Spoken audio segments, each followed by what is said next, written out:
Bueno, buenos días a todos. Espero que estén bien. Buen día, profe. Hola, profe, buen día. Yo saliendo de mi día 7 de COVID, que después de las clases del miércoles pasado, la verdad que quedé decaído después con un montón de fiebre hasta el domingo, pero por suerte ya la puedo contar bien. Bueno, hoy vamos a arrancar la séptima unidad, o sea, el tema 8 correspondiente, perdón, la octava unidad, que es el tema 8, y que justamente es el último tema que va a entrar en la segunda evaluación, ¿no? Que son los 4 ejercicios que van a ir del tema 5 al 8. Se denomina fuentes de campo magnético.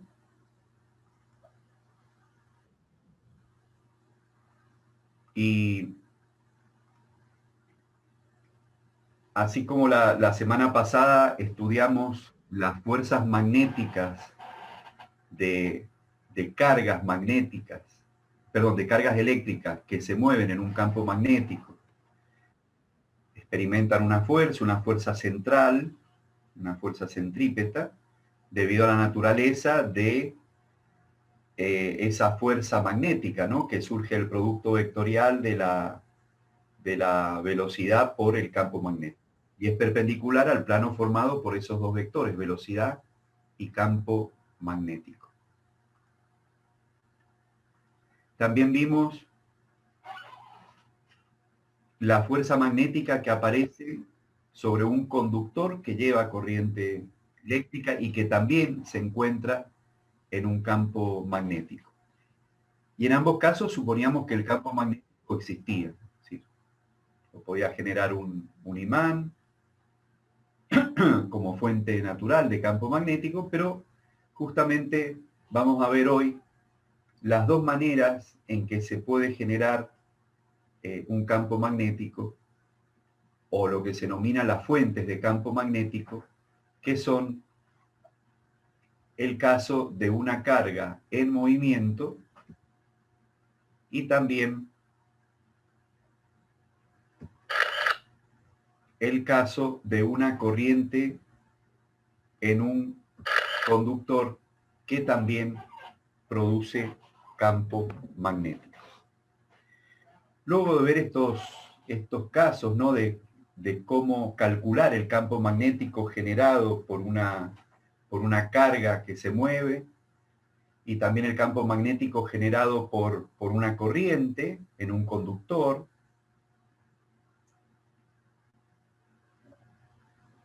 ya sea por un elemento de corriente y diferencial L, que integrando nos va a permitir calcular el campo magnético resultante en un punto, como vamos a ver en algunos ejemplos. Esa es la ley de Biot-Savart, o Biot y Savart. Y lo vamos a extender a un caso simple, como es el campo magnético que genera un conductor rectilíneo, es decir, un conductor que lleva una corriente I, que es muy largo y es recto. Ese resultado lo vamos a volver a obtener más tarde en el último punto, que es la ley de Ampère, al cual ya voy a hacer referencia. Luego de ver entonces, de saber cuánto vale el campo magnético que genera un conductor rectilíneo, vamos a ver el experimento en el que dos conductores paralelos, dos cables paralelos llevan corriente, que si esa corriente está en el mismo sentido, los dos conductores paralelos van a tender a pegarse, si va a aparecer un par acción y reacción atractivo, y si tienen corrientes en sentido contrario, esos conductores se van a separar. Ese experimento de los conductores paralelos permite obtener la definición del ampère, no como coulomb sobre segundo, es decir, carga por unidad de tiempo, que es una definición a partir de las unidades en el sistema internacional, sino a partir de la fuerza que van a experimentar esos conductores paralelos separados una distancia que vamos a ver de 1 metro. Y vamos a ver algunas aplicaciones como el campo magnético de una espira con corriente, ya sea sobre el eje de la espira o en el centro de la espira, que son expresiones que luego van a manejar en los ejercicios y que aparecen en el resumen de ecuaciones. Y por último, la ley de Ampère y aplicación. La ley de Ampère es análoga a la ley de Gauss de la electrostática. ¿Para qué servía la ley de Gauss en la electrostática? Para calcular campos eléctricos de manera sencilla, explorando propiedades de simetría. Bueno, acá también vamos a decir que la ley de Ampère en el magnetismo va a permitir calcular campos magnéticos a partir de las fuentes, que como vamos a ver son las corrientes eléctricas. Vamos entonces al primer punto, que es el campo magnético que genera una carga Q que se mueve con una velocidad v, siendo la velocidad v vector.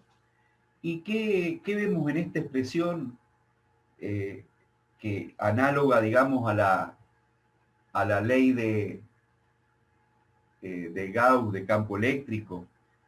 Eran las cargas eléctricas o los monopolos eléctricos los que generaban campo eléctrico. Y decíamos que mientras mayor era la carga eléctrica, mayor era el campo eléctrico. Y que si nos separábamos una distancia r desde el punto fuente, donde estaba la carga, al punto campo, dado por el vector posición r, a medida que aumentaba la distancia, ¿sí?, o la intensidad del vector posición, el campo eléctrico variaba también como 1 sobre r cuadrado. Eso también se obtiene experimentalmente, ¿no? Surge de la ley de Coulomb, sabiendo que el campo es la fuerza por la carga. Acá en el caso del magnetismo, también el campo magnético es proporcional a la carga eléctrica, también es inversamente proporcional al cuadrado de la distancia que separa la carga, que es el punto fuente, al punto P donde queremos calcular el campo magnético, es decir, es inversamente proporcional al cuadrado de R, pero también aparece en el caso del campo magnético que es proporcional a la magnitud de la velocidad y perpendicular a este plano vertical que vemos acá, que conforman el vector velocidad. Acá tenemos una velocidad en verde, un vector velocidad de la carga, la carga Q que se mueve en un eje horizontal, como muestra la figura. Y si quisiéramos calcular el campo B acá arriba, en este punto, vemos que el campo B es siempre perpendicular al plano que conforman la velocidad y el vector posición, que en este caso, como señalé este punto, el vector posición R estaría en la vertical. En cambio, si el punto campo es este que está acá, marcado como punto P, también el plano vertical contiene al vector posición R y al vector velocidad, como vemos acá. Este es el vector posición, este es el versor unitario R y el vector velocidad. Si hacemos el producto vectorial en el orden establecido que aparece acá en la ecuación que define el campo magnético B, que genera una carga Q que se mueve con una velocidad V en esta dirección y sentido, en este punto definido por el vector posición R, de magnitud R, que está acá abajo, tiene esta ecuación que está acá. Este coeficiente de proporcionalidad es equivalente al coeficiente K, si ustedes recuerdan, 1 sobre 4 pi epsilon 0, que tenía que ver con la constante eléctrica de la ley de Coulomb, donde el epsilon 0 caracterizaba el vacío en cuanto a su constante dieléctrica. El 885 por 10 a la menos 12, Coulomb cuadrado sobre Newton metro cuadrado. Bien, acá experimentalmente se encuentra que la constante de proporcionalidad es mu0 sobre 4pi, también hay 1 sobre 4pi, como en la constante K, pero en lugar de haber un epsilon 0, que es la constante dieléctrica, tenemos multiplicando la permeabilidad magnética mu sub 0. Mu sub 0 es un coeficiente que vale 4pi por 10 a la menos 7 Tesla metro sobre amper, ya vamos a ver el dónde salen las unidades, y es una constante también que caracteriza el espacio vacío. Si hubiera un medio que no fuese el espacio vacío, bueno, la constante mu, esa permeabilidad magnética mu, no va a ser mu sub 0, sino mu, como vamos a ver más adelante.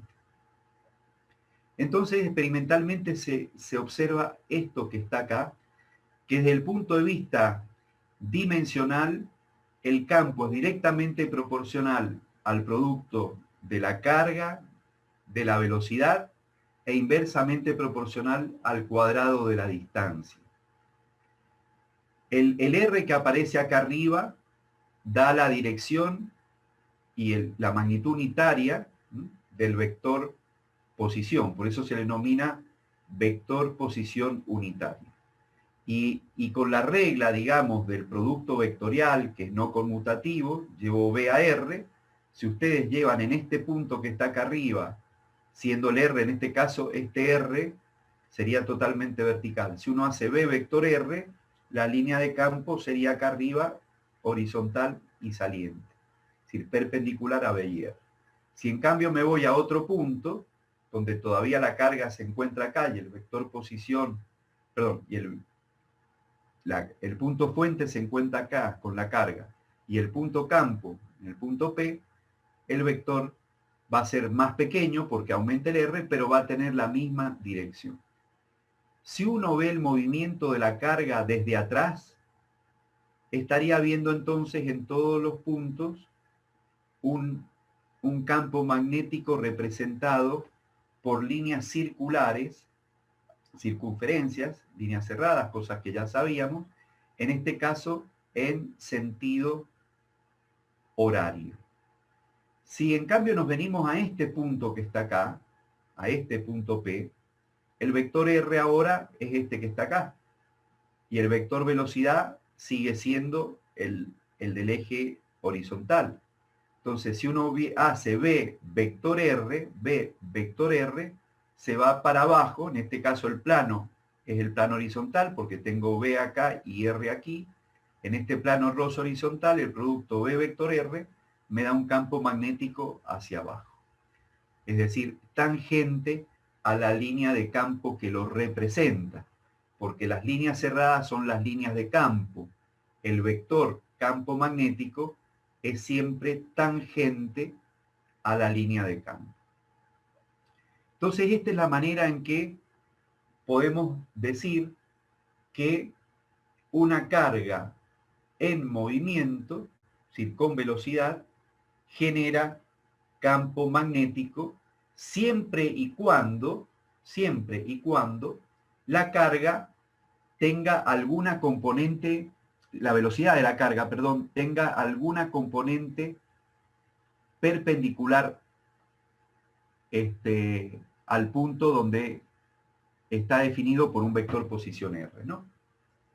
Porque si quiero calcular el campo, por ejemplo, en el eje X, los vectores B y R son paralelos y no hay campo en el eje X. ¿De acuerdo?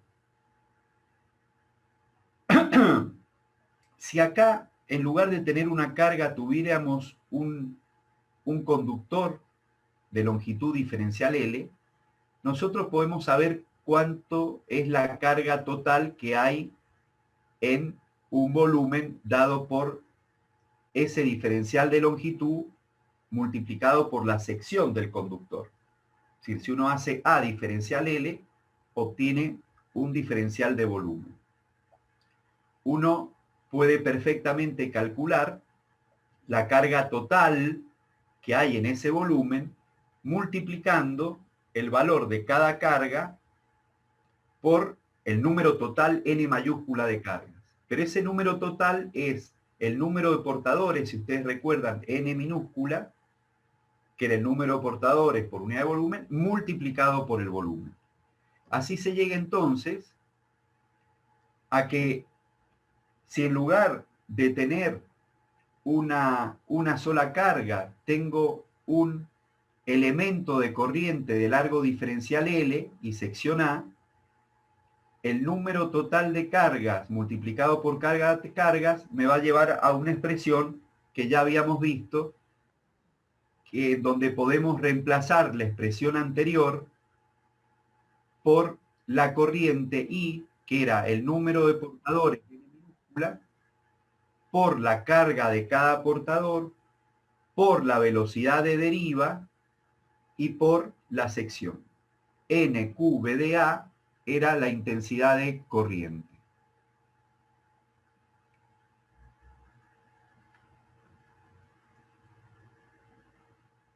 Entonces, ¿por qué tenemos un diferencial de campo? Porque hemos considerado la cantidad de carga que hay en este diferencial de longitud. Entonces, fíjense que nos cambia la expresión. En lugar de tener mu0 sobre 4pi, para el caso de una sola carga puntual, Q vector B por R, tenemos un I diferencial L por R, donde el diferencial L es el que le da el carácter vectorial a este factor, y pasa lo mismo, ¿no? El dl por R en el punto campo me genera un diferencial B. Y R es el vector posición que va desde el punto fuente, que es el elemento de corriente IDL, al punto campo. Si viéramos esa corriente desde atrás, las líneas de campo son líneas de circunferencia concéntricas, obviamente cerradas porque son circunferencias, y fíjense que, no lo dije para el caso de las cargas, pero acá sucede algo parecido. Tanto en este caso para el movimiento de una carga que genera un campo magnético, como el de una corriente, esas líneas concéntricas no están igualmente espaciadas, sino que a medida que me alejo desde el punto fuente, la separación entre esas líneas de campo se aumenta, porque justamente la densidad de líneas tiene que ver con la intensidad del campo. Es decir, si uno acá, en la posición, digamos, de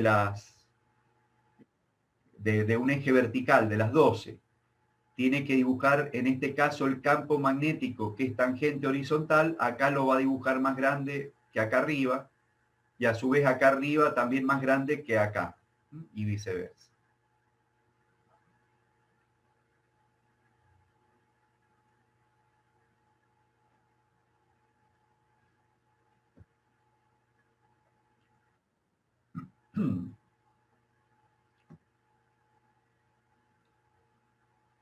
Si en lugar de tener un elemento de longitud diferencial L, tuviéramos un conductor, un cable de longitud L, bueno, lo que vamos a tener que hacer es integrar en toda su extensión. Es decir, que el campo de un elemento de corriente diferencial L es diferencial B. Si queremos el campo B total, vamos a tener que integrar acá el segundo miembro, a lo largo de toda la longitud. Y eso es lo que se conoce como la ley de Biot y Savart, que para el caso de un conductor largo y recto, la vamos a aplicar en este ejemplo, que es el de la figura 28.5, ¿no?, del libro guía, donde el campo magnético, que en este caso produce un conductor de largo 2A, hemos puesto el largo 2A para justamente poder integrar aprovechando simetrías, es decir, entre menos A y A. Podríamos haber dicho que si era de longitud A, también podríamos haber integrado de menos A sobre 2 a más A sobre 2, es lo mismo. Entonces lo que vamos a suponer en este conductor rectilíneo de longitud finita, de longitud L, que en este caso L vale 2A, y que lleva una corriente I, vamos a tomar un elemento diferencial L. Ese elemento diferencial L, que es un vector acá azul hacia arriba porque la corriente sube, como lo muestra la figura, ese diferencial L hacia arriba me va a permitir calcular en el punto P, es decir, en un punto sobre una recta perpendicular al conductor rectilíneo, que está vertical, en este punto P, cómo va a ser el campo si uno hace la regla de la mano derecha, teniendo el DL para arriba y el vector R para abajo. Y bueno, rebato este ángulo φ, llevo DL a R, y perpendicular al plano vertical de la pantalla, de la imagen, se mete, es decir, estaría viendo la cruz del vector campo magnético. Pero ¿qué pasa? No es el campo magnético total B, sino es un diferencial B el que se está metiendo en este punto campo, porque estoy tomando un elemento de longitud diferencial L. Para saber el campo total, vamos a tener que integrar la expresión anterior, que es esta que está acá. Entonces, ¿qué vamos a hacer? Vamos a escribir que B va a ser mu0 sobre 4pi, acá está. B va a ser mu0 sobre 4pi, la corriente, que es constante, y vamos a integrar el dl, el dl por R, recuerden que R es unitario, entonces voy a hacer dl por 1 por el seno de phi dividido R al cuadrado, donde R es la distancia que hay entre el punto fuente, donde está el dl, y el punto campo, que si lo vemos acá, vendría a ser esta hipotenusa, que tiene justamente como catetos la distancia X, que es la horizontal, y la ordenada Y, que es la posición del punto de L. Entonces, esta distancia R es raíz cuadrada de X cuadrado más Y cuadrado, que es lo que tendríamos que poner abajo en la ecuación, ¿no? En realidad abajo en la ecuación tendríamos que poner el cuadrado de R, es decir, X cuadrado más Y cuadrado simplemente. Pero ¿qué tenemos arriba? Arriba tenemos el DL seno. Entonces, el DL es un diferencial I directamente.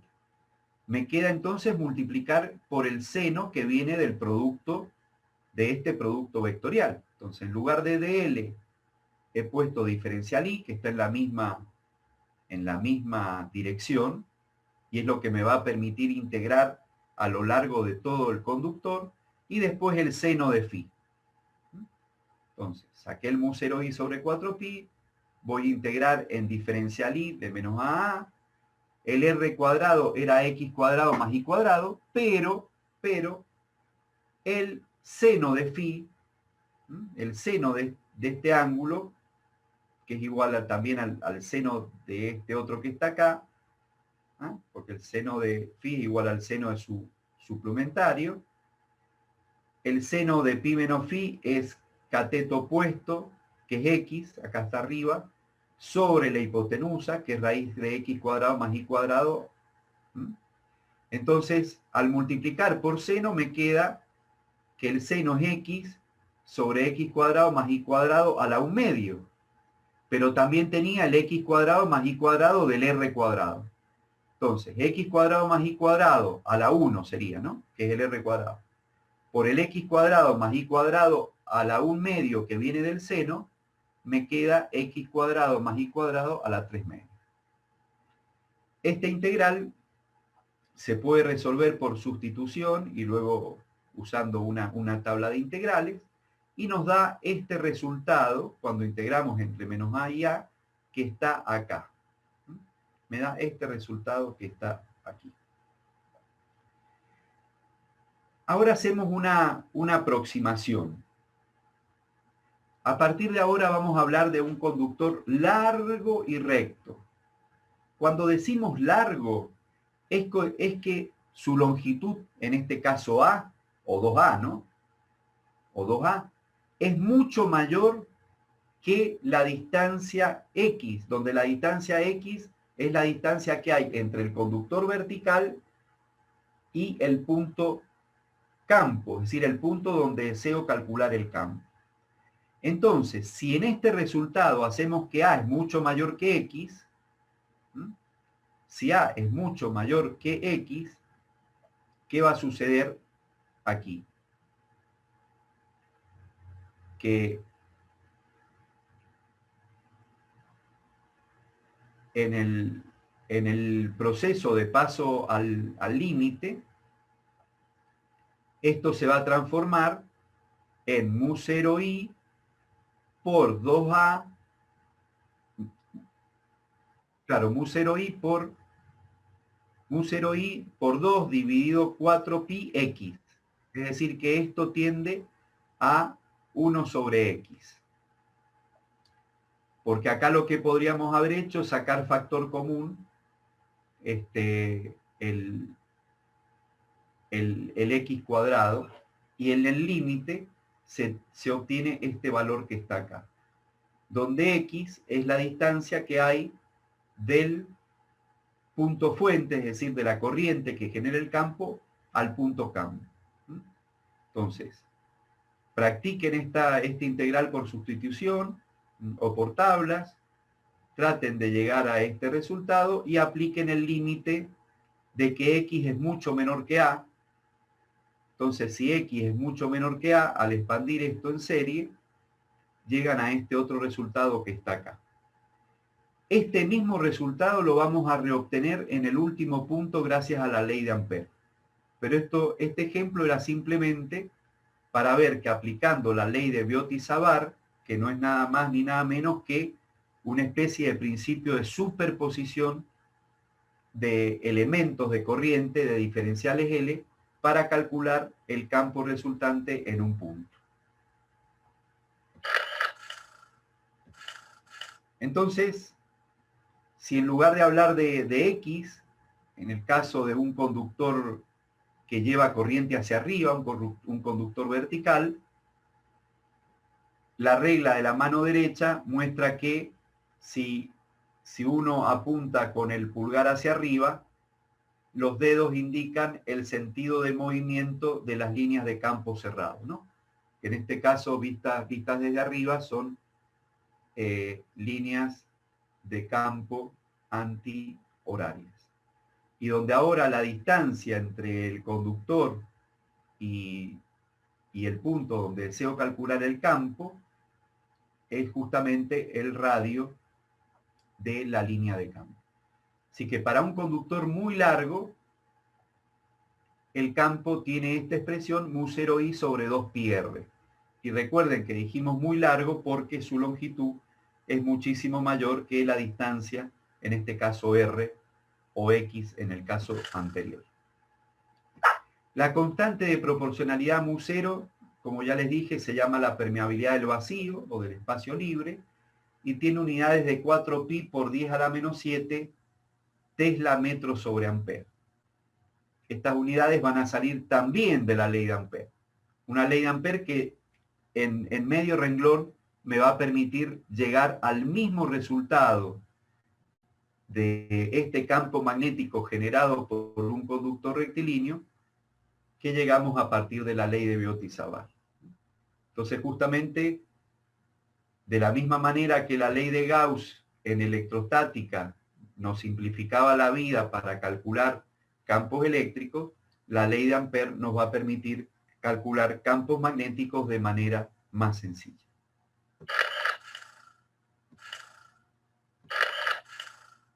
Bueno, acá es lo mismo, ¿no? Con un conductor que lleva corriente hacia arriba y las líneas de campo son cerradas, concéntricas, y a medida que nos separamos, las líneas de campo se distancian más, ¿no? Porque su densidad es la que nos da la intensidad del campo, que es como vector tangente a cada una de las líneas de campo circulares.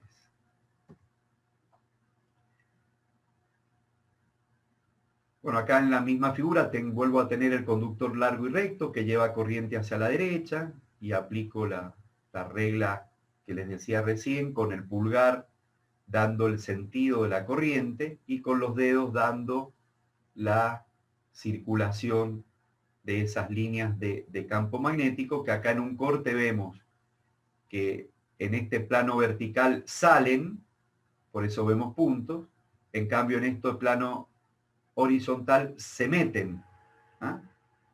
Se meten, por eso vemos cruces, ¿ah? Perpendiculares al plano horizontal y acá perpendiculares salientes al plano vertical. Pero siempre, siempre las líneas de campo son líneas cerradas.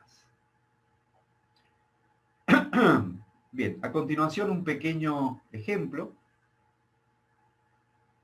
para calcular magnitud y dirección del campo magnético generado por un alambre largo y recto que transporta una corriente de 4 amperes hacia la derecha de la imagen.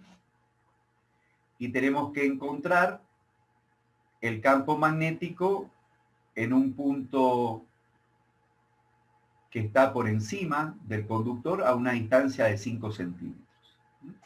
Bueno, ya sabemos que si aplicamos la regla de la mano derecha, el campo magnético en ese punto estaría saliendo hacia nosotros, por eso aparece un punto y no una cruz, ¿no? En cambio, si fuese hacia atrás, la corriente de 4 amperes, con la regla de la mano derecha, se estaría metiendo el campo en ese punto del plano vertical. Bueno, tengo que aplicar la ecuación que dice que el campo es mu0i sobre 2πr, que es esta que está acá, con el cuidado siempre de llevar todas las magnitudes con sus unidades en el sistema internacional, es decir, los 5 centímetros como 0,05 metros. La corriente ya está en amperes. Se hace la cuenta recordando el valor de mu0, 4pi por 10 a la menos 7 tesla metros sobre amper. Se van a simplificar los amperes, se van a simplificar los metros y la respuesta va a estar en tesla, ¿no? 1,6 por 10 a la menos 5 tesla, o bajo 1 acá, para llegar a microtesla, subo 1 acá, 16 microtesla. Y según la regla de la mano derecha, el campo sale del punto. Sale del punto hacia nosotros.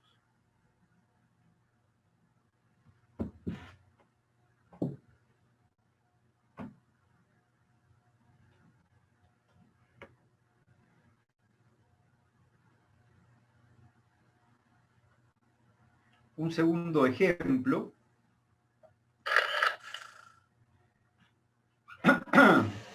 y que tiene que ver con el efecto de superposición, es decir, el efecto suma. Ahora son dos los conductores, uno que lleva 6 amperes hacia la derecha y un conductor que está en el mismo plano vertical por abajo, que lleva una corriente también hacia la derecha de 4 amperes.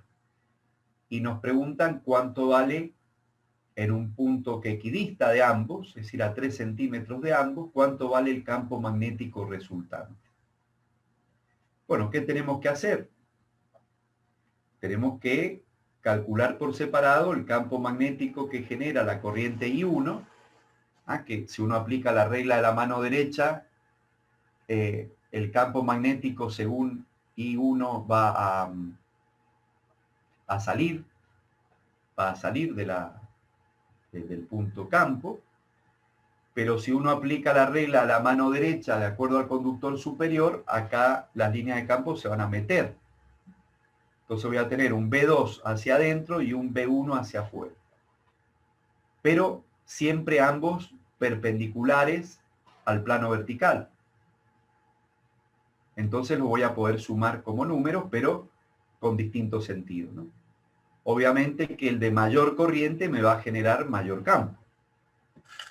Entonces calculo por separado ambos campos, como acá les decía, este conductor I1 con los 4 amperes genera un campo que sale. Este conductor I2 con los 6 amperes genera un campo que se mete acá abajo a la misma distancia. Entonces uno va a ser positivo el que sale, B2 negativo el que entra. Voy a sumarlo como número. Entonces calculo cada uno por separado. El B1 me da 26,7 microtesla. El B2 me da menos 40 microtesla, que es normal porque están a la misma distancia, pero tiene mayor intensidad de corriente. Entonces la suma entre ambos me da menos 13,3, es decir, que el campo se mete, el campo resultante es hacia adentro y vale 13,3 microtesla. Así que ahí tienen otro ejemplo también de superposición de efectos de dos conductores que tienen corrientes, en este caso, en el mismo sentido. Esto nos lleva, como les adelanté recién, a hablar de este experimento de las fuerzas que aparecen entre conductores paralelos que llevan corrientes en el mismo sentido, como el caso de recién, o en sentido contrario. ¿Y qué es lo que nos lleva también a definir experimentalmente el ampere, ¿no? El ampere como unidad de corriente. Para eso, vamos a suponer que tenemos un alambre I1, que ese alambre I1, debido a que lleva una corriente hacia la derecha, en el punto P me va a generar un campo B1 saliente, ¿no? Saliente al plano vertical. Y ese campo, ya lo sabemos por la ecuación que obtuvimos para conductores rectilíneos, ese campo vale μ0 por la corriente sobre 2pi por la distancia que haya del conductor al punto, en este caso D. ¿Y quién es la fuente? Y la fuente es I1, que genera un campo B1. Pero si justo por este punto pasase o pasara un segundo conductor, un segundo cable rectilíneo, pero también conduciendo una corriente I2, ¿qué pasa? Vamos a tener lo que vimos en el tema 7. En el tema 7 vamos a tener al conductor con corriente I2 que se encuentra en un campo magnético B1 y que por lo tanto va a experimentar una fuerza, vamos a hablar de F2, vamos a hablar de la acción, ¿no? Que ejerce el conductor I1 sobre el conductor 2. ¿Y cómo vamos a calcular esa fuerza? Y esa fuerza la vamos a calcular con la ecuación que decía que el producto de la corriente por la longitud vectorial del campo era la fuerza. Que en este caso, ¿hacia dónde va a ser la fuerza? A ver, pensemos. El B1 que genera el I1 era saliente. Acá veíamos un puntito, es decir, un vector que viene hacia nosotros. Ese vector B1, como tengo una corriente I2 para allá, el I2 vector B1, es decir, se viene, el sacacorchos o el tirabuzón hacia abajo. Hace que sobre el conductor 2 aparezca una F2 hacia abajo. Una F2, 1 sería. ¿Por qué F2, 1? Porque sobre 2 tengo la acción debido a la corriente I1 que me genera un campo B1. Bien. Es decir que ese cable va a tender a moverse hacia abajo, atraído por este otro conductor. Pero acá aparece un par acción y reacción. ¿Por qué? Porque de la misma manera que la corriente I1 en este punto genera un campo B1 que con la corriente del conductor I2 aparece una fuerza F2, de la misma manera el conductor 2 en este punto va a generar un campo magnético B2. Ese campo magnético B2, ahora suponemos que está el conductor 2 acá arriba, ese campo magnético B2 va a ser mu0 I2 sobre 2πd, donde D vuelve a ser la separación entre los dos conductores. Pero ¿qué pasa? En ese punto P, que hay un campo B2 generado por I2, estaba presente el conductor I1, que lleva una corriente I1. Entonces, este campo, que no lo dije, pero que por la regla de la mano derecha, en este punto se mete, cuando aparece el conductor I1, tengo entonces que la fuerza magnética, que es ILB, ¿no? O sea, I1 para allá, y el B que se mete, si yo hago I1 y el B que se mete, me da una fuerza hacia arriba. Acá está el dibujo. I1 por B me da una fuerza F1 hacia arriba. Es decir, que en este caso de los conductores paralelos, aparece un par acción y reacción. Es decir, una fuerza F2 que ejercía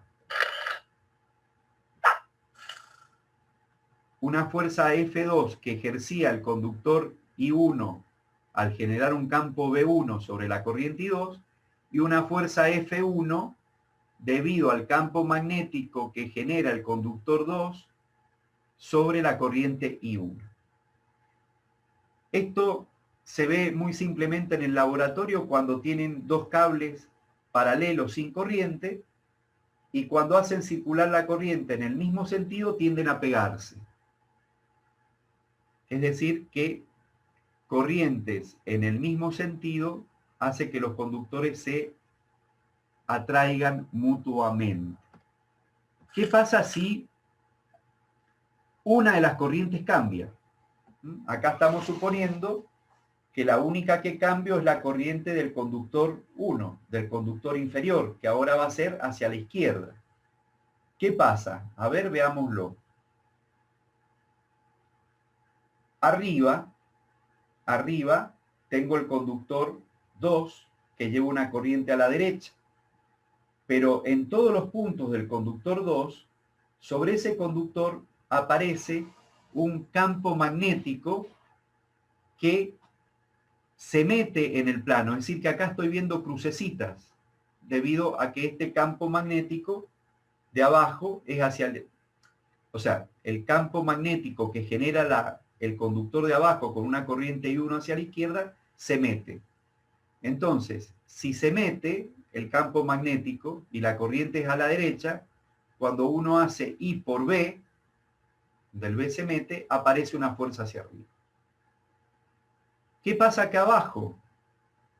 Acá abajo la corriente I2 que va hacia la derecha, sobre los puntos del conductor I1, hace que acá tenga ahora un campo también saliente. Entonces, entrante, tengo cruces acá. Pero como la corriente ahora va hacia la izquierda, el producto de esa corriente por el campo que va hacia atrás me da una fuerza hacia abajo. Es decir, que cuando las direcciones de las corrientes son opuestas, los cables tienen un par de fuerzas de repulsión.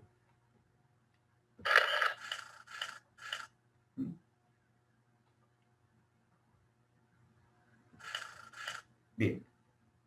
Esta parte es simplemente para calcular cuánto vale la fuerza. Volvamos al primer caso en que los dos conductores tienen corrientes en el mismo sentido. Ya vimos que aparecía un par, digamos, de fuerzas atractivas. Entonces, si yo quiero calcular F1, que es esta, la F1, la fuerza que experimenta el conductor 1, F1 va a ser el producto de la corriente I1 por su longitud, L, por el campo que genera B2, que es el campo que genera la I2. Pero el campo que genera la I2, como ya vimos, vale mu0 I2 sobre 2pi por la distancia de separación que es D. Entonces, en esta ecuación de la fuerza, I1 por V2 por L, introducimos el valor de V2 y la misma fuerza va a ser, perdón, el mismo valor de intensidad va a ser el de F2. ¿Por qué? ¿Cómo vamos a calcular F2? Esta fuerza. Y F2 va a ser la corriente I2 por la longitud por el campo B1. Y el campo B1 va a ser mu0 I1 sobre 2πd. Es decir que las dos fuerzas van a ser iguales y si uno calcula la fuerza por unidad de longitud, si pasa la longitud dividiendo, ¿qué va a quedar? Va a quedar mu0, el producto de las corrientes, dividido 2πd. Por eso son un par acción y reacción. Son fuerzas de igual magnitud y dirección aplicados a puntos diferentes. Si una es acción, la otra es reacción. Esta expresión final es la que nos va a permitir definir la unidad del amper. ¿Por qué? Porque si la intensidad fuera de 1 amper por ambos conductores, acá tendría 1 por 1. Si además la separación entre ambos fuese de 1 metro, fuera de 1 metro, tengo 1 por 1, un 1 acá. ¿Qué me queda? Me queda mu0, que es 4pi por 10 a la menos 7 dividido 2pi. 4pi dividido 2pi me da 2. Entonces, esto, en el caso en que tenga 1 amper de intensidad por ambos conductores separados una distancia de 1 metro, me debería dar una fuerza por unidad de longitud, que está en newton por metro, ¿de cuánto? De 2 por 10 a la menos 7. ¿Por qué 2 por 10 a la menos 7? Porque lo único que me quedó haciendo 1, 1 y 1 acá es el 4pi por 10 a la menos 7 del mu0 dividido 2pi. Es 2 por 10 a la menos 7.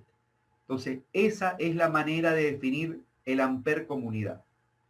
Se dice que en dos conductores transportan 1 amper cuando, separados una distancia de 1 metro, se atraen, si llevan las corrientes de 1 amper en el mismo sentido, o se repelen, si son en sentido contrario, con una fuerza que vale 2 por 10 a la menos 7 newton sobre metro.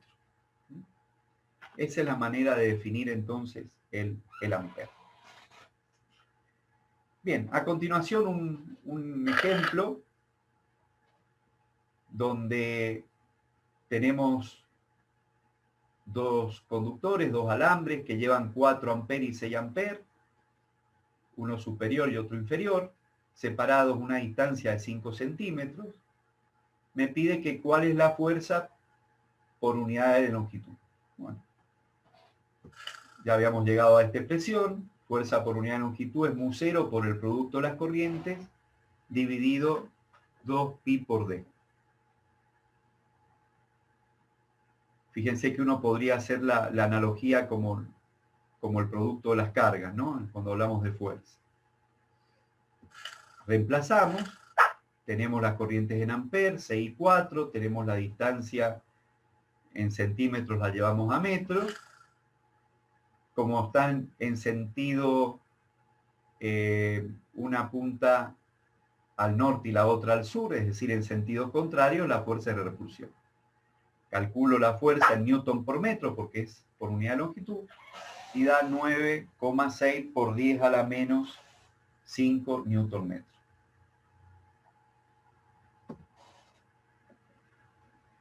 Bien. Acá tenemos un ejemplo donde se puede aplicar la ley de Biot-Savart para calcular el campo magnético que está sobre el eje de una espira.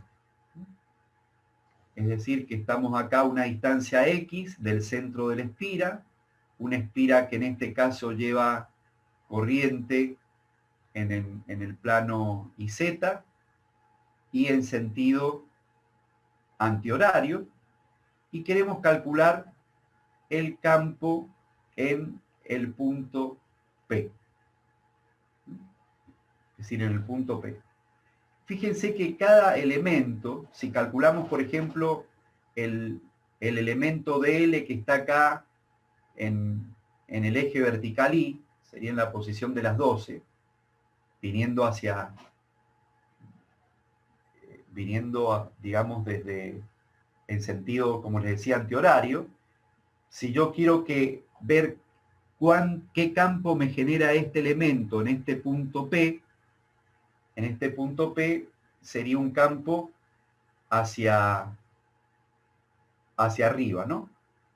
Es decir, que estaría saliendo en el punto P si fuera una línea de campo.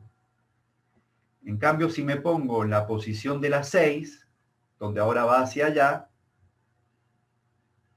en el punto P sería, digamos, hacia abajo. Y se cancelarían un poco los efectos. Pero tengo todos los otros elementos que no están ni en las 12 ni en las 6. Entonces acá no me queda otra que tomar un diferencial L, que de acuerdo a la ley de Biot-Savart, que se encuentra a una distancia R, es decir, tengo el vector posición R que va desde el punto fuente al punto campo, tengo que aplicar la regla que me dice cómo calcular el campo magnético diferencial B, y ese campo magnético diferencial B es el que luego voy a integrar según la ley de Biot y Savart. Acá en este gráfico lo que vemos entonces es que tengo un ángulo θ, que es el ángulo que forma el vector posición con el eje vertical, lo que hace que este ángulo sea 90 menos θ, por complementarios, debido a este ángulo recto. Este vuelve a ser θ, por ser ángulo comprendido entre lados perpendiculares entre sí. Entonces voy a tener un campo diferencial B con una componente vertical diferencial Y y una componente horizontal en el eje del anillo, en el eje de la espira, que es diferencial Bx. Si uno aplica el principio de superposición e integra, llega a esta ecuación que está acá, donde recordemos quién es A y quién es X. A, no lo dije, pero ahora lo digo bien claro, es el radio de la espira. Y X es la distancia que hay desde el centro de la espira a un punto de su eje donde quiero calcular el campo. ¿Qué vemos acá? Acá podemos ver, en primer lugar, qué pasa si X vale 0. Si X vale 0, quiere decir que estoy en el centro de la espira. ¿Ah? Si X vale 0. Entonces, en el centro de la espira, el campo va a estar en el eje X, porque todo elemento, todo diferencial L a lo largo de cada elemento de arco de esta espira, me va a dar un campo que va a estar saliendo, es decir, en la dirección del X positivo. Va a tener exclusivamente componente X y va a valer mu0 por I dividido 2A. Mu0 por I dividido 2A. ¿Por qué? Porque X va a ser 0. Si X vale 0, me va a quedar A al cubo. ¿Lo ven acá? O sea, si X vale 0, el A cuadrado a la 3 medios queda A al cubo. Pero con el A cuadrado de arriba me queda mu0I sobre 2A. Eso es el campo en el centro de una espira. ¿Qué pasa si tengo n espiras? Es decir, acá me salté un paso. Si llegara a tener n espiras, no una, y tengo que, n espiras son n vueltas, tengo que multiplicar por n. ¿De acuerdo? Otra cuestión que podemos ver es qué pasa si X es mucho mayor que A. Si X es mucho mayor que A, me queda la relación mu0i A al cuadrado sobre 2X al cubo. Mu0i A al cuadrado sobre 2X al cubo. Bueno, entonces acá vemos justamente qué pasa en una espira con corriente, ¿no? Las líneas de campo son anillos cerrados, acá arriba son anillos que al pasar la corriente en ese sentido, las líneas de campo son cerradas y hacia arriba, y abajo igual. Pero en el centro, siempre, cualquiera de los elementos de arco dan un campo en el sentido del X positivo o del norte, como marca acá.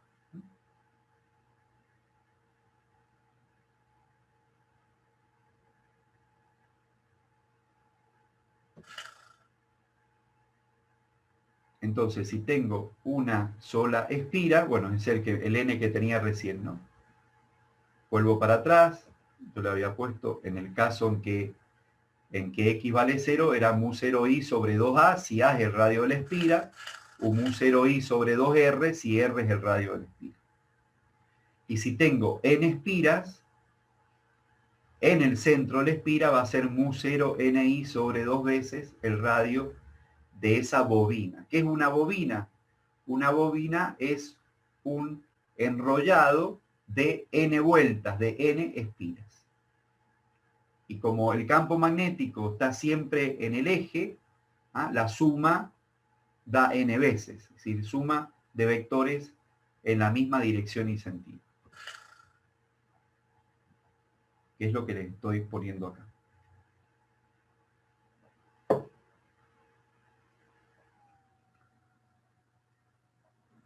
Bien, vamos a la ley de Ampère, al último punto. Profe, Sí, ahí calculamos el campo magnético en el punto P, pero solamente la componente en X. ¿Cómo calculamos la componente en Y no, es de que ese mismo finalmente, campo perdón, magnético? no lo dije. La resultante es solamente en X, las componentes en Y se anulan, Ah, claro, por lo que por dijimos la antes. simetría. Claro, me había olvidado. No, no, está bien, gracias, yo no lo dije, pero bueno, suponemos un diferencial B justo acá arriba es puramente en X, pero bueno, si nos vamos moviendo, tengo un campo que es así. Pero las otras contribuciones acá abajo anulan el diferencial BI y todas terminan siendo en X. Entonces la respuesta es que el campo resultante está puramente en X, en el centro de la espira y en cualquier otro punto. A los mismos resultados se llega aplicando la ley de Ampère. ¿Qué me dice la ley de Ampère? La ley de Ampère me dice que si yo calculo la integral a través de una trayectoria cerrada de B escalar diferencial L. A ver, veamos. Tengo uno o tres conductores. En este caso los veo así, y uno lleva corriente para arriba, y dos para abajo y tres para arriba. Si lo veo desde el plano superior, y uno es un punto porque viene hacia mí, el I2 se mete al plano y el I3 también sale como el I2. Bien, y veo una trayectoria. Cada uno de estos por separado en un punto llamado punto campo, habiendo en este caso 3 puntos fuentes y aplicando el principio de superposición, cada uno me genera un B1, el otro un B2, el conductor 3 un B3, y la suma total me da un B así, por ejemplo. Pero si yo elijo esta trayectoria cerrada, en donde sobre esa trayectoria tengo el punto campo, el B escalar diferencial L, lo que me hace es proyectar el campo magnético según la tangente a la línea, a una línea imaginaria que no existe. A ese producto del campo escalar una longitud y a lo largo de una trayectoria cerrada se lo denomina circulación del campo. ¿Qué teníamos en la ley de Gauss? Teníamos una integral de superficie de un campo, el campo eléctrico, diferencial área. A eso se le llamaba flujo. Flujo de un campo vectorial, flujo del vector campo eléctrico. A esta integral del producto escalar del campo, cualquier campo, en este caso el campo magnético, campo vectorial, diferencial L se le denomina circulación. Y lo que dice la ley de Ampère es que la circulación del campo magnético, a través de una trayectoria cerrada, es proporcional a la corriente neta encerrada, que es un escalar. Si cuando hablamos de corriente neta es porque puedo tener corrientes positivas salientes del plano y corrientes negativas entrantes. Es decir, que acá yo haría I1 más I3 menos I2, por ejemplo. Esto de enclosed, o encerradas en inglés, enclosed, es porque justamente la ley de Ampère, si yo la leo de esta manera, me está diciendo que las fuentes de campo magnético son justamente las corrientes eléctricas. ¿Sí? La corriente eléctrica encerrada me genera campo magnético en ese punto. Es fuente de campo magnético. Intentemos ver acá la ley de Gauss. Integral a través de una superficie cerrada del campo eléctrico diferencial área era carga neta encerrada sobre epsilon cero. Carga neta encerrada. La carga eléctrica era fuente del campo eléctrico. Bien, entonces, acá doble analogía de la ley de Ampère con la ley de Gauss. Primero, porque me está diciendo que las corrientes son fuente de campo magnético. Y segundo, de acuerdo a esta ley empírica, yo puedo, una vez que decido en qué punto quiero calcular el campo, hago pasar una trayectoria imaginaria cerrada por ese punto para calcular el campo. Ya lo vamos a aplicar en distintos casos. El más simple justamente es el que nos daba el mu0i sobre 2πr del conductor rectilíneo. Entonces, esto nos dice la ley de Ampère, ¿eh? Que si se calcula la integral de línea del campo magnético alrededor de una curva cerrada y hago el producto escalar diferencial L, donde a todo el paquete se le denomina no flujo del campo, sino circulación del campo, esa circulación me da como resultado la proporcional a la corriente neta encerrada. Esa es la ley de Ampère, y donde acá vemos claramente las dimensiones del mu0, ¿no? ¿Se acuerdan que era 4pi por 10 a la menos 7 Tesla metro sobre Ampère? Tesla metro y este pasa viendo Tesla metro sobre Ampère. Entonces, si tengo, bueno, ya vuelvo sobre vamos a ver un ratito, justo me venía por otro lado. Bueno, no, más fácil, ya lo había hecho. ¿Qué pasa si quiero calcular, si tuviese acá un solo conductor rectilíneo y recto? Tengo un solo conductor rectilíneo y recto. ¿Cómo aplico la ley de Ampère? Y me voy a parar a una distancia R de ese cable vertical, a una distancia R. Por esa distancia R voy a hacer pasar una circunferencia imaginaria y yo quiero calcular en ese punto de esa corriente que sube, voy a ponerme en esa circunferencia imaginaria y voy a calcular la circulación del campo magnético, que si la corriente sube, como en el caso de I1, visto desde arriba, la línea de campo va a ser antihoraria. Me fijo en un punto de esa línea imaginaria, ¿y qué pasa? En ese punto el campo va a ser constante, porque ya lo fijé.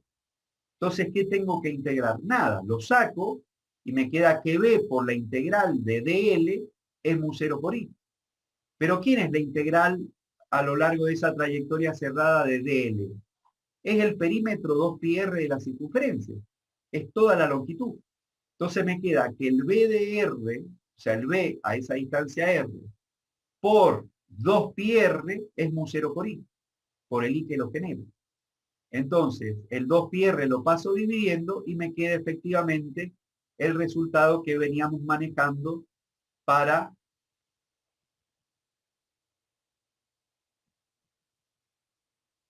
un conductor largo y recto.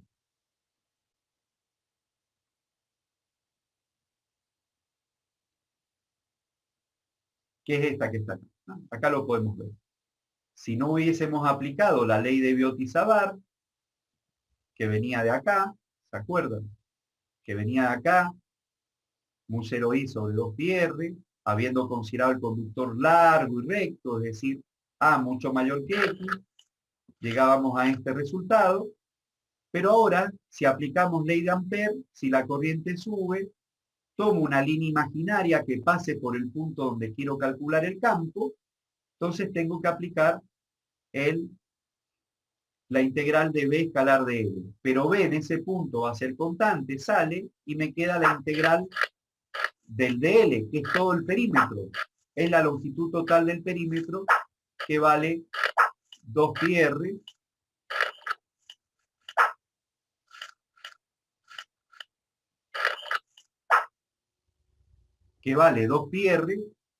entonces B por 2πr mu 0 por I, me queda que B es mu 0i por 2πr. Bien, volvamos un poquito para atrás, a donde nos habíamos quedado. Bueno, y si tengo, eso era para un conductor largo y recto. Para un conductor, aplicando Biot-Savart en forma de espira, en el centro el campo vale mu 0i sobre 2r. Y las líneas de campo son anillitos que envuelven a la espira. Pero en el centro va, según la regla de la mano derecha, hacia la derecha. Y si tengo n espira, es n veces ese valor. En el caso del solenoide, es lo que vimos recién. Un solenoide es un bobinado de n espiras que, si justamente hay aire entre medio, uso como permeabilidad magnética el 4pi por 10 a la menos 7 tesla metros sobre ampere. Pero puede haber un núcleo que no sea aire, que sea de otro material, de coeficiente o de permeabilidad magnética mu en lugar de mu 0, y bueno, habrá que cambiar el valor de esa nueva permeabilidad, que se va a calcular como la permeabilidad relativa por la permeabilidad en el vacío.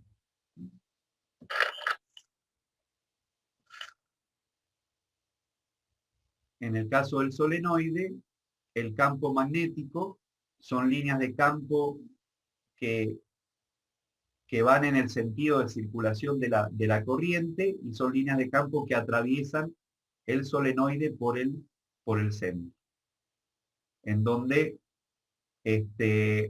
usamos o mu 0 o mu según sea el material que hay en el interior del solenoide. Y donde la longitud juega en el valor del campo magnético. Si mientras mayor es la longitud, menor es el campo magnético. Mientras mayor es la corriente y mayor el número de espiras, mayor es el campo magnético. Y mientras mayor es la permeabilidad, también mayor es el campo magnético. ¿Profe? Sí. ¿Dónde es X0 en la solenoide? ¿Dónde? ¿Dónde es X igual a 0? Como hacíamos con el anillo. ¿O no, acá se supone que es uniforme en todo. ¿Ah? Ajá. En el interior es uniforme el campo. Es siempre el mismo. Ajá. Estamos hablando, vos hablas del X cuando me separo en cuanto al radio. Claro, como en el anillo. Claro, no aparece acá. ¿Qué Claro. quiere decir? Que no aparezca A ni X. Que es uniforme en el interior de todo el solenoide. ¿Mm? Ujú. Bien.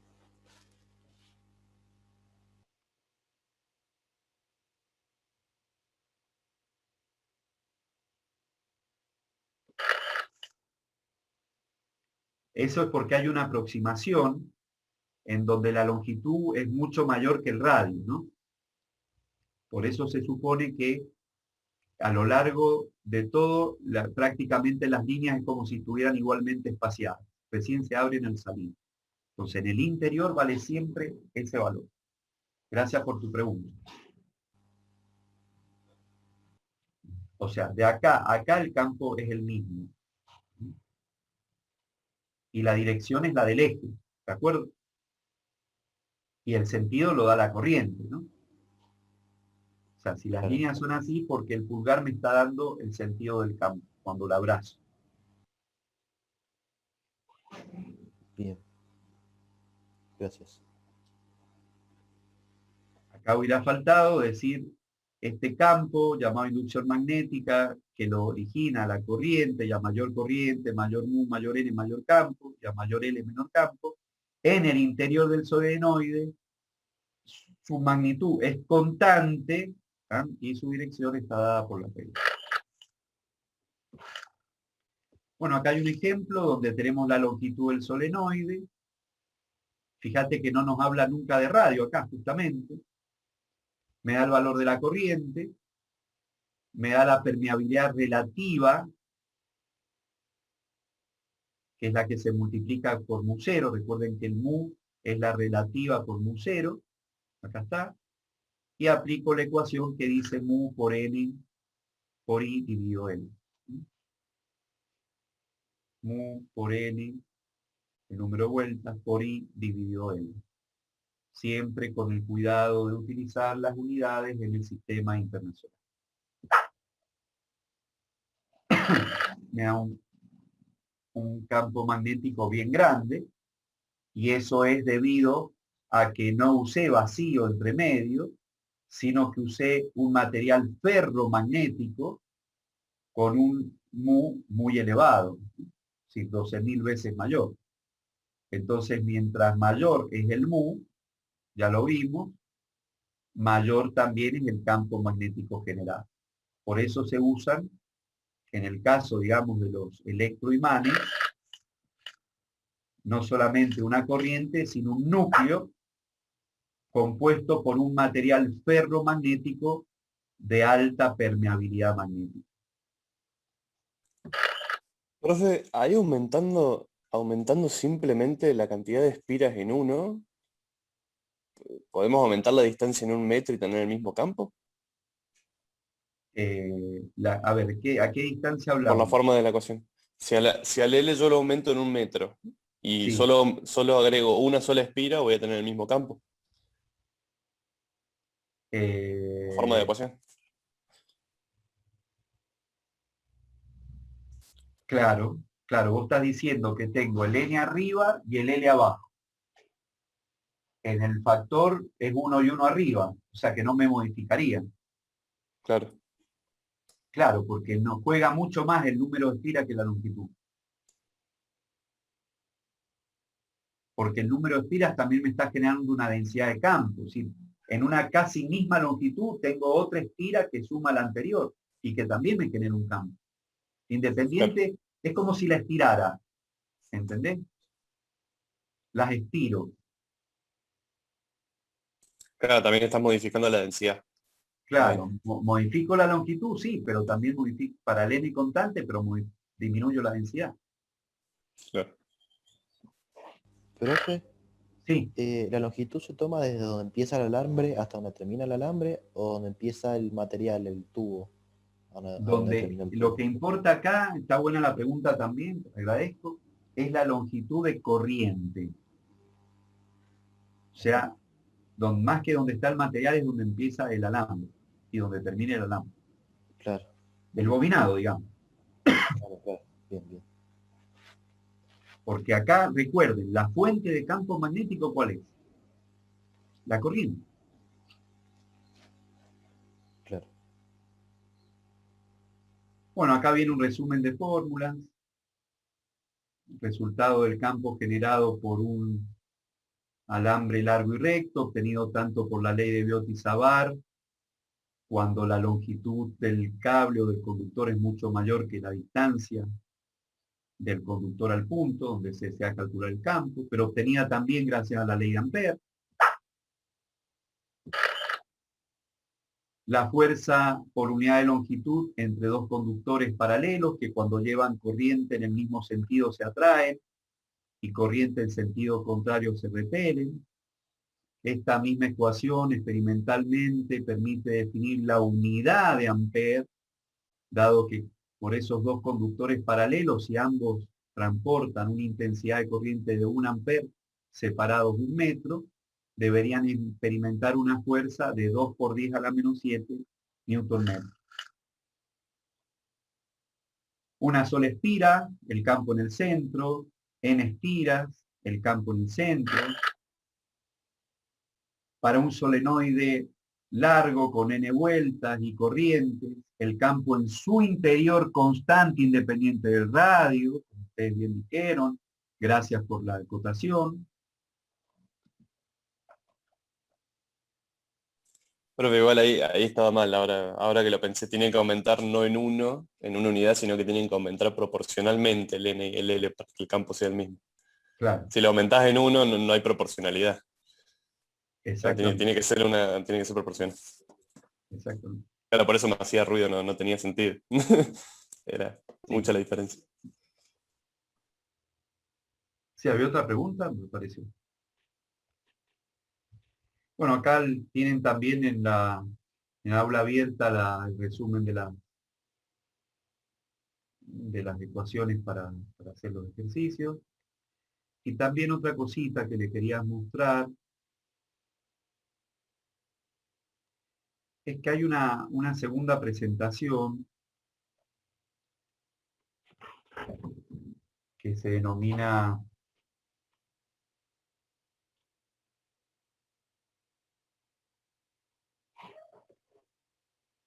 creo que la llamé tema 8b, ejemplos y propiedades magnéticas, bueno, donde están más claros eh, algunos, algunos dibujos.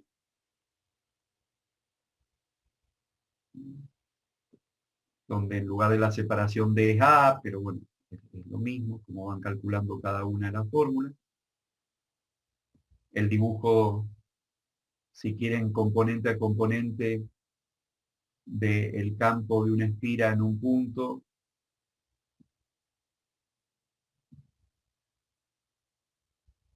y donde en el eje X el campo resultante es el que vimos recién. Eso pueden practicarlo. Bien. Está más desglosado lo de la ley de Ampère, donde toman como trayectoria, no necesariamente es una circunferencia, pero como trayectoria cerrada, la serie cerrada más que nada, de este producto que se denomina circulación. Circulación es porque es la proyección del vector a lo largo del recorrido de L. En el caso de un conductor largo y recto, bueno, es el B por 2πr cuando el B es constante en ese punto, y al ser mu0 por I, según o por la corriente neta encerrada, según la ley de Ampère, despejo el B como mu0I por mu0I sobre 2πr, que coincide, como les decía, con la ley de Biot-Savart que obtuvimos por integración. Hay varias aplicaciones para que la vean, caso del interior de un cilindro.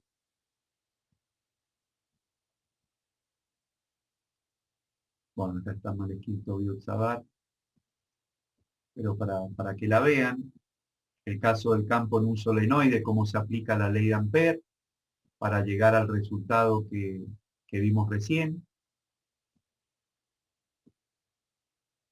Y para un solenoide toroidal, que es el solenoide cerrado sobre sí mismo, y donde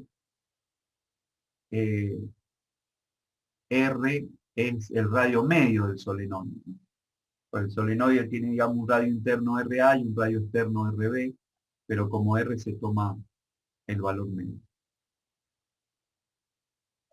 A eso se le denomina toroide, acá hay un error, es toroide, no tiroide, que es un solenoide enroscado sobre sí mismo y donde el R que participa no es el radio del bobinado, sino es el radio del toroide. Y una última parte que tiene que ver con las propiedades ferromagnéticas. Hay distintos materiales que según su comportamiento se clasifican en diamagnéticos, paramagnéticos y ferromagnéticos.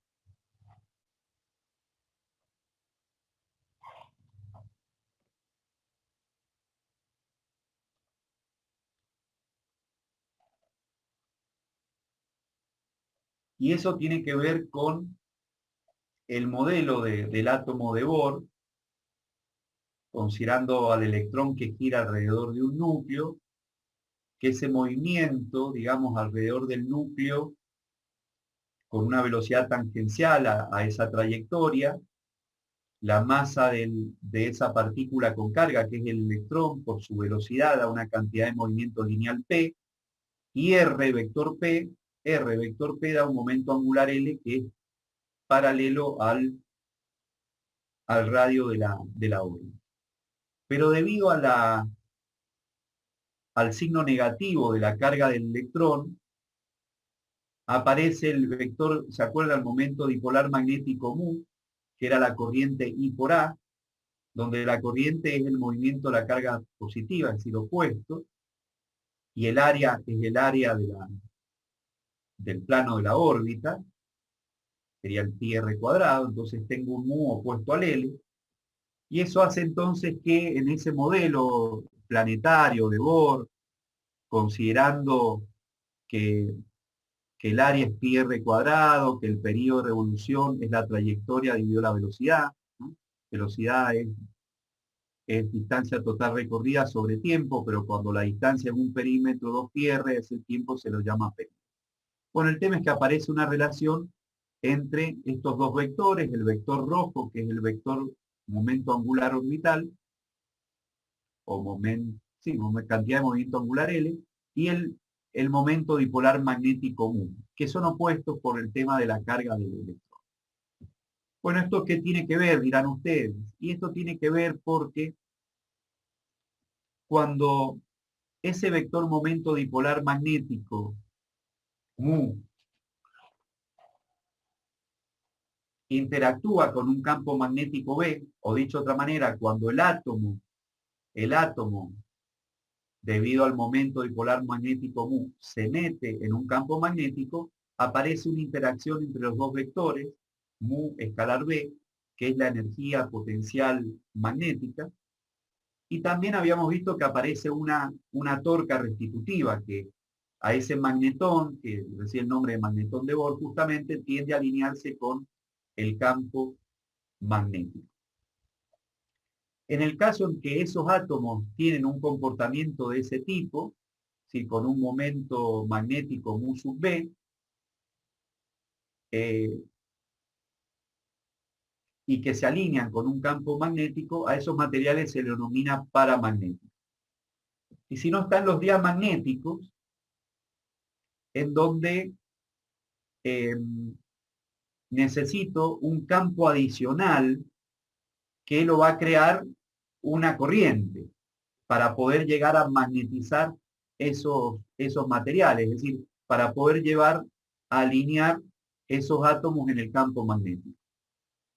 Entonces aparecen estos extras que se denominan susceptibilidad magnética, que son menores que 1, en el caso, digamos, de los materiales diamagnéticos. Y si no están los ferromagnéticos, que tienen un ciclo llamado de magnetización o de histéresis, que a medida que aumenta el campo magnético en los cuales se encuentran esos materiales, al retirar el campo magnético, esos materiales quedan con un remanente de campo. ¿Mm? Así se arman los electroimanes, por ejemplo. Entonces, al retirar el campo magnético, quedan con una magnetización permanente. Esos son los denominados materiales ferromagnéticos, que en ese ciclo de histéresis con repetidas magnetizaciones, es decir, aplican campo, retiran, etcétera, quedan con una magnetización permanente. No, no vamos a tratar este tema porque tiene mucho que ver con la estructura atómica, pero simplemente para que ustedes sepan que día de mañana, cuando vayan a trabajar una industria, tenemos el caso, digamos, deseables de imanes permanentes, como estos que están acá, donde quedan con una magnetización con este área muy grande. Otra que está relacionada a una disipación de energía cuando hemos invertido el campo. Y otra cuando tenemos una mínima disipación de energía y magnetización. Y según el tipo, digamos, de histéresis que se utilice, o, o las repetidas números de magnetizaciones, es estos ciclos resultantes, con una magnetización prácticamente permanente y otra muy, muy pequeña, asociadas con pequeñas aplicaciones de corriente. Sí, no vamos a tratar, simplemente para decir que de acuerdo al comportamiento de esos materiales, a esos materiales se los puede clasificar en paramagnéticos, diamagnéticos y ferromagnéticos. Justamente los que se utilizan para eh, armar imanes artificiales o electroimanes son justamente aquellos materiales férricos, ferromagnéticos, donde en el núcleo de los imanes se ponen núcleos de hierro. Bien, eso entonces es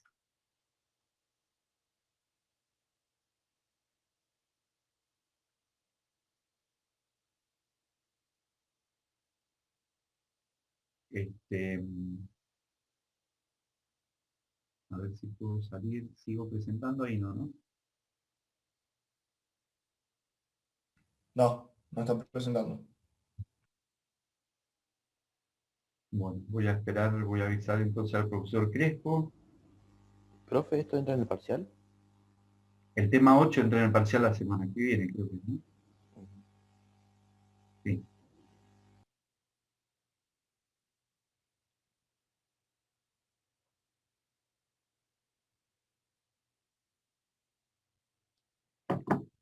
Esto entra en el parcial. Ahí le voy a avisar al profesor Crespo a ver si a qué hora va a arrancar.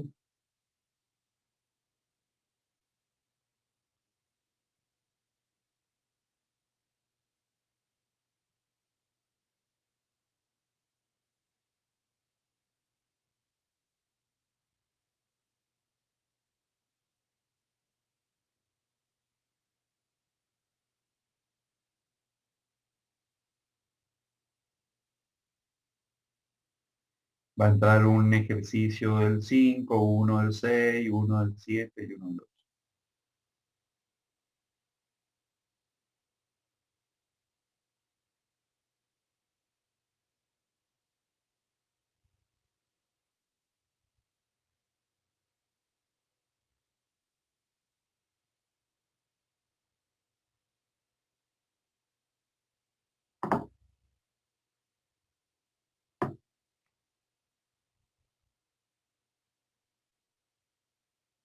¿Cuántos somos hoy? 21, poquitos.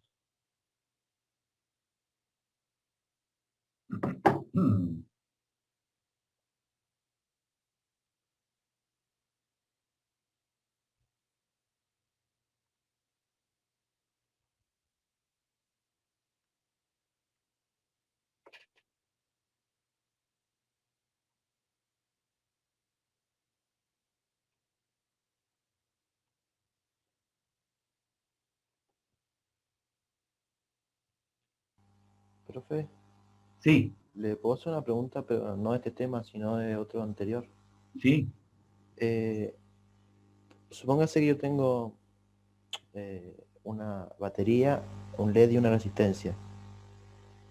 ¿Por qué puedo conectar yo la resistencia en cualquier pata del LED y me va a funcionar igual si supuestamente si yo la conectara después de que, o sea, de que antes de que caiga después de que pase la corriente por el LED, ahí debería caer el potencial después de que pase por el LED.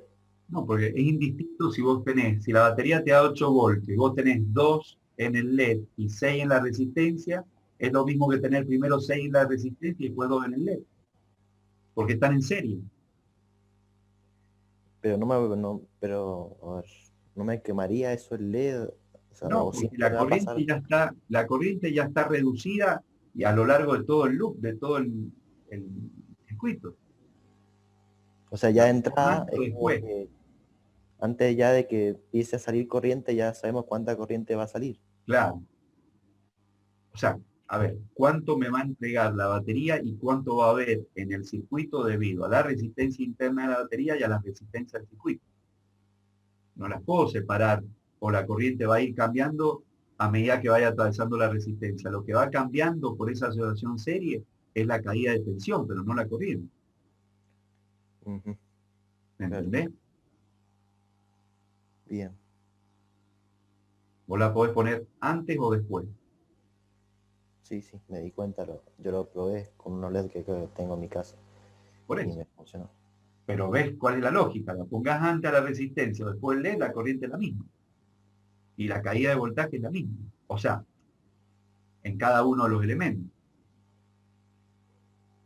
Claro, ¿Mm? claro, claro, sí.